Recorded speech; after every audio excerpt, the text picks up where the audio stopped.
tenemos una pieza de la que se nos da una asonometría. Tenemos, por ejemplo, una forma elíptica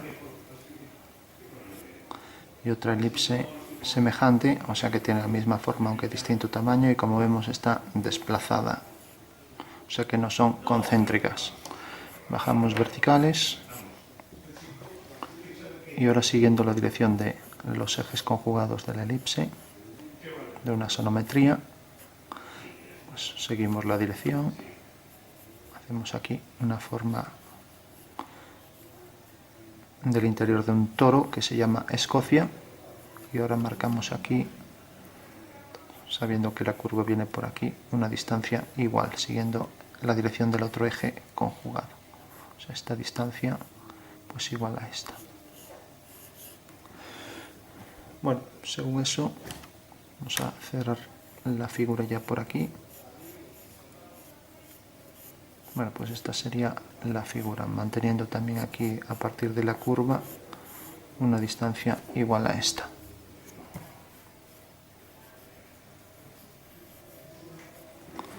Entonces, aquí tenemos un cuarto de circunferencia.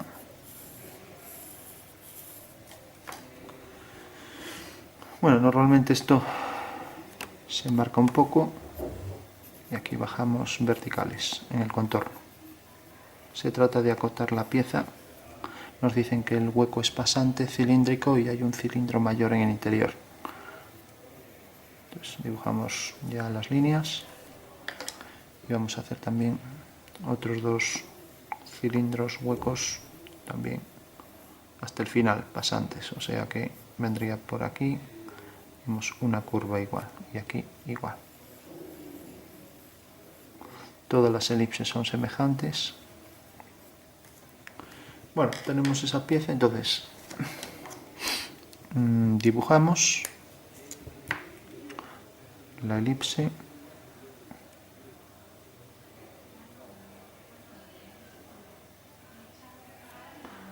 Vemos la forma cilíndrica que se enlaza con la superficie plana, dibujamos el plano, hacemos las líneas paralelas y ahora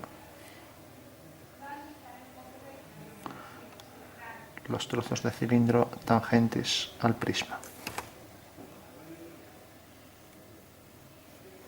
Bueno, tenemos entonces una pieza primero prismática, suavizada en los extremos por cilindros y luego con dos huecos cilíndricos en los extremos, y aquí un hueco cilíndrico que nos deja ver otra elipse igual, por lo tanto esa es una superficie cónica. Le damos algo de sombras para percibir la superficie. Entonces tenemos, por ejemplo, aquí esta sombra, darle por ejemplo sombras también aquí en el interior, por ejemplo aquí.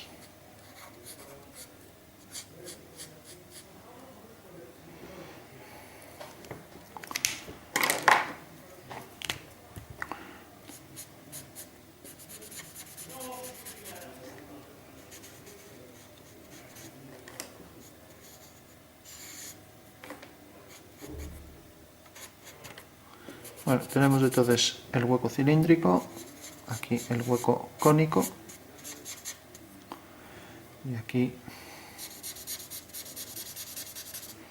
la forma cilíndrica también.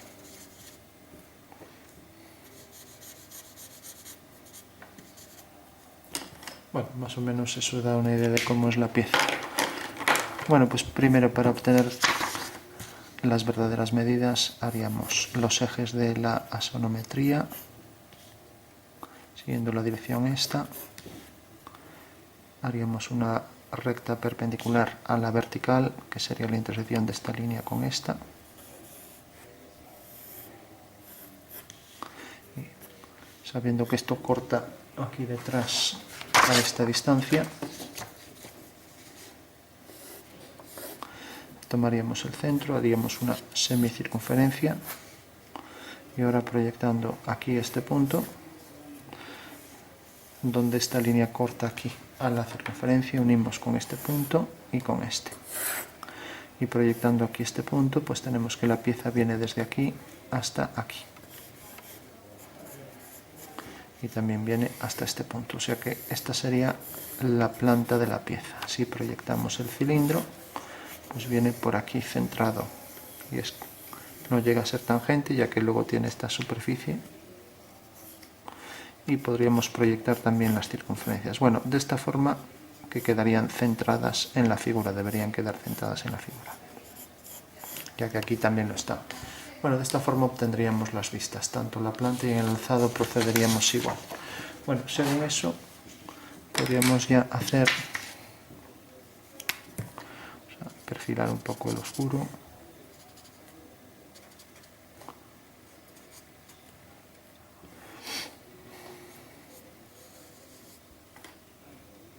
Vamos a darle aquí también algo de sombras por aquí, siguiendo un poco la curvatura del cilindro.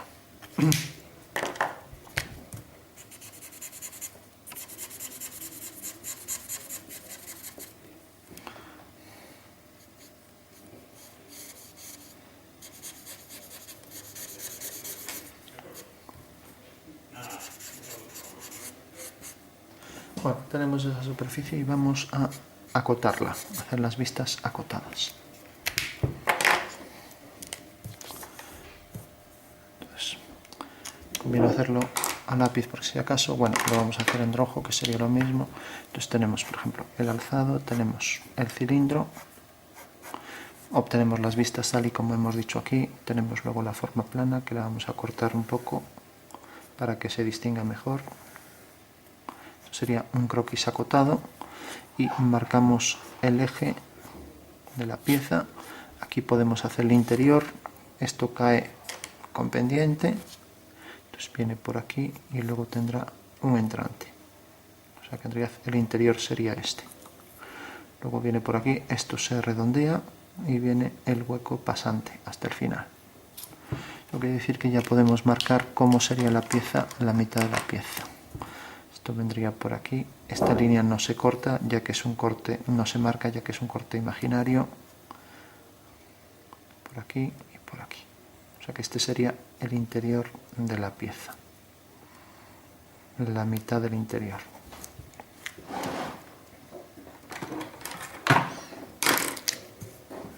Por aquí, por aquí. Y como es un corte imaginario, lo que hacemos es marcar las líneas a 45 grados con línea fina, allí donde intercepta a la pieza. Bueno, ese sería el interior. Marcamos el eje con línea, intercalando línea más larga y corta con línea fina, y luego la parte exterior de la pieza, que sería tal y como se vería por fuera, por aquí, y curvo, y luego esta línea que se dejaría ver hasta el final. Cuando se representa un corte de cuadrante como es esto, que significa simplemente cortar la pieza de manera que nos está dejando ver pues la superficie cónica, luego nos está dejando ver ese detalle y luego nos está dejando ver el hueco ese. O sea, algo así. Aquí tenemos que la pieza ha sido cortada mediante un corte imaginario, entonces lo representamos así. Esto vendría por aquí así, por ejemplo. Entonces lo que estamos mostrando aquí es este plano de corte que pasa por el centro, este plano, corta la pieza según esta forma rayada que representa aquí. Entonces hemos quitado un cuarto de la pieza que seguiría por ahí, todo por detrás, ahí con el hueco ahí detrás, etcétera. Hemos quitado este trozo, esto también aparecería seccionado, pero en esta vista ya no aparece. Y tenemos entonces esto, marcamos los ejes aquí, como en la norma de cortes no se representan las discontinuas, entonces no tendría sentido representar todo esto discontinuo, y tampoco los ejes, por tanto. Entonces marcaríamos el eje aquí, y distancia entre ejes podríamos marcar, por ejemplo, ya aquí, la que fuera. Podemos hacerlo con líneas así de un poco de mayor grosor, o bien con flechas, de manera que son flechas llenas y tienen un ángulo de 15 grados los triángulos isósceles. Bueno, marcaríamos por ejemplo este ángulo, una línea del dibujo y otra la continuación y otra la del dibujo. Marcamos el ángulo, ponemos aquí esto. Aquí si no nos cabe pues lo pondríamos aquí, entonces esto vendría aquí, esto lo quitaríamos, por eso conviene hacerlo a lápiz, y ponemos aquí los grados que sean, 30 grados. Por ejemplo, aquí no vemos que es una circunferencia, entonces aquí ponemos el símbolo de diámetro, lo que sea, 35 por ejemplo. Aquí por ejemplo 28. Aquí por ejemplo la altura esta la podemos, conviene sacarla fuera. La traemos por aquí, las flechas no las podemos meter dentro, entonces sacamos las líneas así y ponemos aquí la longitud 2 para leer en vertical. Bueno, tenemos esta medida, tenemos esta, habría que acotar el radio, por ejemplo aquí, como no marco dónde está el centro de curvatura de ese radio, pues pongo la letra, radio, por ejemplo, 5. Y también la altura esta, si la pongo aquí ya intercepta las líneas de cota, entonces la pongo aquí, por ejemplo. Entonces, puedo poner, por ejemplo, si esto sigue esta dirección, todas convendría que siguieran esa, pero bueno, se puede variar también. Aquí con la longitud que sea, 5, por ejemplo. Bueno, tenemos entonces ya un alzado. Las vistas deben estar correlativas, de manera que si aquí pongo un alzado, pues ahora la planta viene por aquí. O sea que debe estar perfectamente alineada. Entonces marco aquí la planta.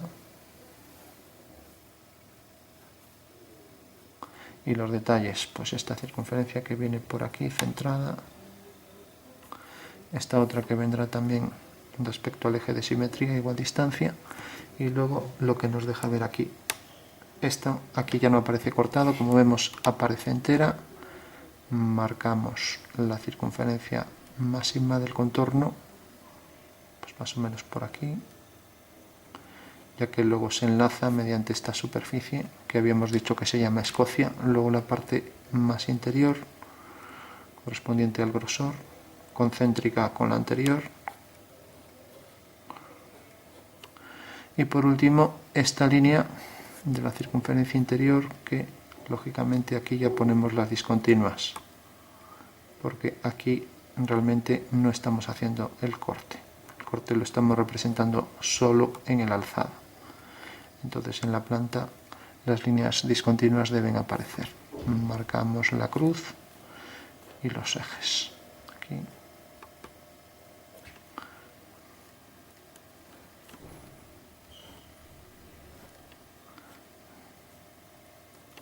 Bueno, tenemos esto, aquí una simetría total, entonces bajo hasta abajo, siempre ponemos los ejes de simetría para las circunferencias. Aquí marcamos, por ejemplo, el radio para esto, por ejemplo 10, siempre paralelo a la línea de cota. Lo mismo para estos, ya que aquí no está, lo puedo acotar aquí arriba con el símbolo de diámetro o lo puedo acotar aquí abajo. Cuando es más de 180 grados se acota el diámetro, entonces puedo hacer así. Y como no marco aquí la flecha a la continuación, pues pongo directamente la flecha y pongo diámetro 8. Si realmente la hubiera acotado así, una vez que tengo los ejes, pues la acoto completa con las dos flechas, pues ya no pongo el símbolo de diámetro, directamente pondría 8. Bueno, tenemos esto y luego se acota, aquí tenemos de aquí al centro, pero bueno, podríamos prescindir de esta cota y convertir esta línea, que como vemos es discontinua, por partes, y poner aquí la cota total.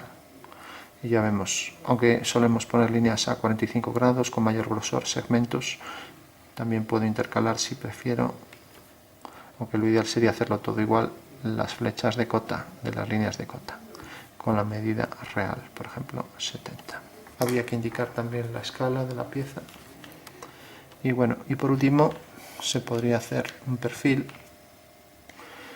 pero bueno, vamos a ver si somos capaces de acotar todo aquí. Nos faltaría, por ejemplo, esto. Como pasa por el centro, ya no pongo el símbolo de diámetro y aquí en paralelo pongo el valor de este diámetro, que aquí arriba no está.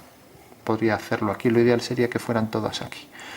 Entonces, como aquí no veo el interior, pues se hace a cota perdida. Ya lo he puesto aquí, entonces pongo 25 por ejemplo, pero si lo hago aquí arriba pues sería algo así.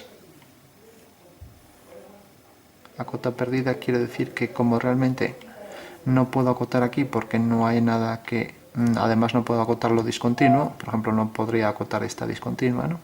Entonces tendré que acotar esta aquí, entonces aquí hago a cota perdida, quiere decir línea auxiliar de cota, línea de cota, y aquí pongo realmente la medida desde aquí hasta aquí indicando diámetro, pues por ejemplo 30. Y aquí igual a cota perdida, pues lo mismo, lo que estábamos diciendo aquí. En vez de acotar aquí, pues acotar aquí a cota perdida así. Entonces simplemente pongo la mitad de la cota y pongo aquí diámetro, el que sea, en este caso era 25. Bueno, está saliendo fuera parece. O sea, sería otra forma de hacerlo. O sea que en realidad no necesito que esto esté también seccionado, cortado para ver el interior y poder poner la cota, sino que lo puedo hacer directamente como lo hice aquí, a cota perdida. Bueno, por último vamos a ir concluyendo. Bueno, ¿qué más cosas tenemos por aquí? Tenemos, por ejemplo, hay que ver que no falte ninguna. Nos faltaría, por ejemplo, habría que marcar también los centros, sería conveniente, y distancia entre centros. Esta medida no la tenemos, la marco aquí.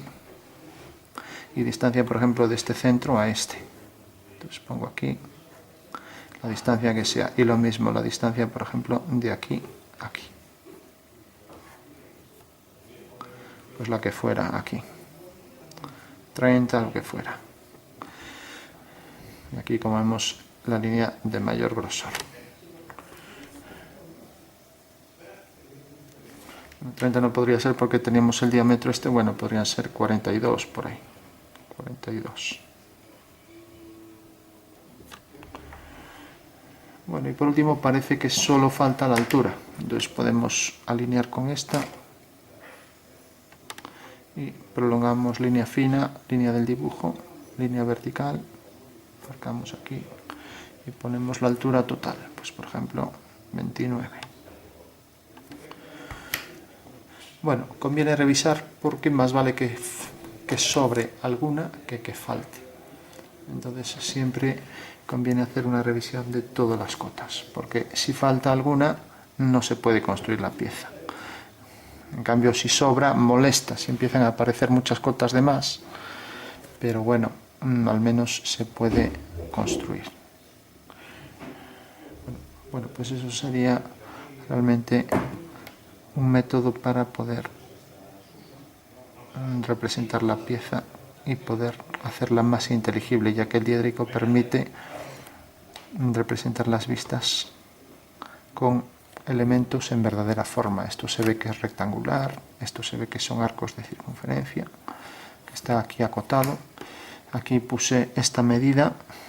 Realmente, si no pongo la letra R, pues entonces esto debería bajar hasta el centro, que lo marcamos así con una pequeña cruz.